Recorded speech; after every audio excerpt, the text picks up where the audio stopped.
I have a confession to make. I talk too much. I recorded something yesterday that I really want to share, but it ended up being way too long. And this probably isn't the first time this is going to happen. So here I am introducing myself into what is going to be, I think, like a 3-part series so that we're keeping things down, like 10 to 12 minutes. So this is part 1, and I'm showing you around the studio where I'm working right now.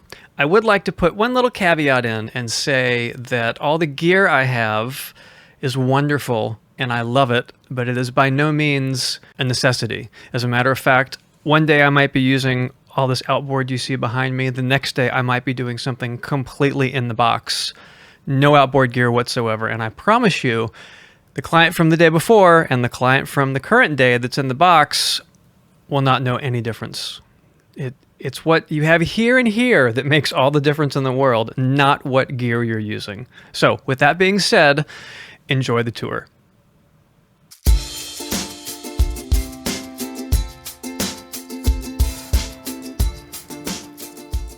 I know. It's been a while. According to my watch, actually, it's been exactly 1 year tomorrow to the day that I packed up what was my old studio, put it all in boxes, and planned on temporarily being set up where I am now, which is my master bedroom. As fate would have it, temporary wasn't exactly in the cards. So here we are a year later. I'm still set up in my master bedroom with a lot more stuff around me than I originally had.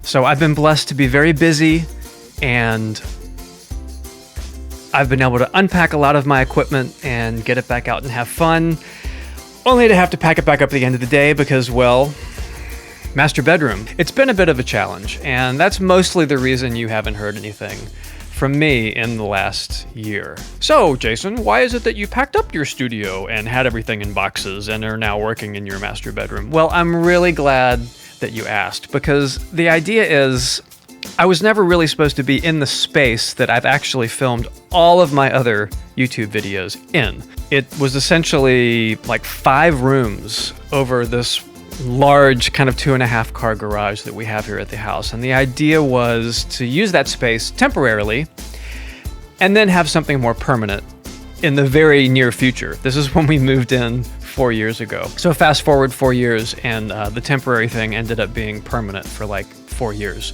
But we finally got to a point where TV had kind of come to a close with the spring schedule, and video games were slightly on pause, and trailer stuff had already been delivered. And so I looked at my wife and took a deep breath, and I said, I think now is the time to do it.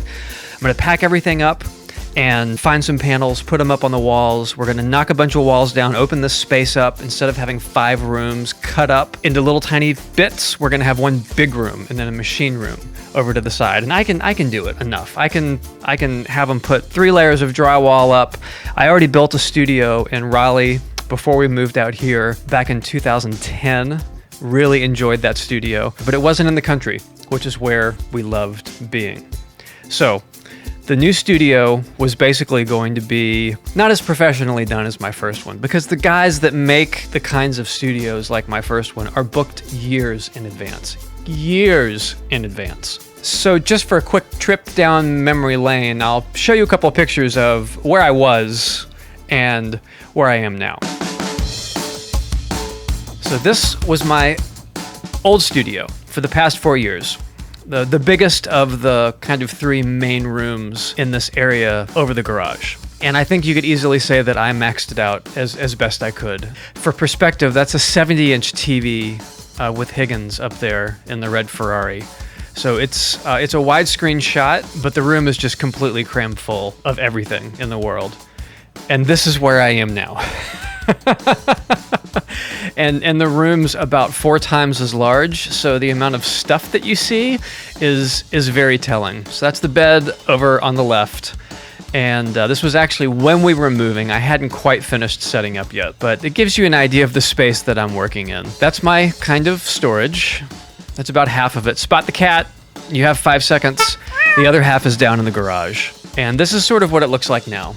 I'm just in the corner of the room, kind of as out of the way as I could be, and one of my big racks is right there next to me, so I can dial in whatever hardware I have. The other rack that actually houses the computers is just right around the corner of that white door on the right, because it's just too loud, and that way I can keep those doors closed. It still gets air conditioning, and it's not just fans blowing constantly. A real professional, room darkening curtain over the windows. I mean, it's about as DIY as you can get. I mean, look at Kit Kat in the bottom right corner. She's looking at me like, are you kidding me? What are you doing in here? The setup really changes from day to day, honestly. I guess I was recording cello then. I was doing some guitar and ukulele and probably some microphone tests in this shot. There we go. So you can see the computer on the other side of the white door in the top right corner. So this is literally where I've been working for the last year, for better or for worse. So it's been a year. Why am I still here? There's actually a really good answer for that. I mentioned I was going to be just putting panels on the walls, putting up a couple layers of drywall. It's not like I'm in the city anymore where I need to worry about either noise I'm making bothering the neighbors or noise from neighbors or traffic coming into the studio. We're on 25 acres of woods. I think our nearest neighbors are probably cows or like sweet potatoes, and they're not making too much noise. So I was really looking more for just decent sound.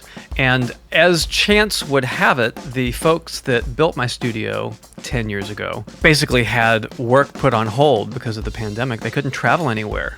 And that 3-year wait time ended up being, oh, well, hey, how about if we come over and talk about things? Because I'm local. I'm here, at least in North Carolina, with these guys. They're in Durham, and I'm just outside of Raleigh. So that ended up being a wonderful opportunity to get a second professionally built studio.